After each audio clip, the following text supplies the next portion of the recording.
Les Français consomment en moyenne près de 6 kg de café par an. C'est la deuxième boisson la plus bue après l'eau. Si vous en prenez moins de 4 par jour, tout va bien. Au-delà, attention. Quand j'en bois trop, je sens que je suis un peu nerveuse et je sens que c'est pas très bon pour mon corps. En fait, je me limite surtout sur les horaires et pas forcément sur le nombre de cafés.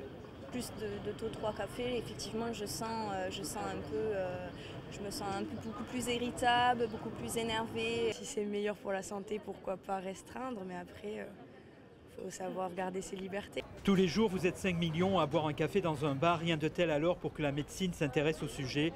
De très nombreuses recherches existent autour du café. Aucune n'est vraiment satisfaisante. Très nombreuses études ont été publiées, elles sont très controversées. Comme dans beaucoup de choses en médecine, il y a une courbe en U. C'est-à-dire quand vous avez une faible consommation, c'est plutôt bénéfique. Et quand vous avez une consommation exagérée, vous avez des effets secondaires qui sont les mêmes que ce que vous pouvez vous sentir si vous buvez 2 cafés le soir.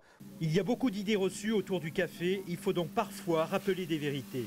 Les gens qui boivent des cafés allongés ont l'impression de boire des cafés moins caféinés, mais alors qu'en fait c'est l'inverse.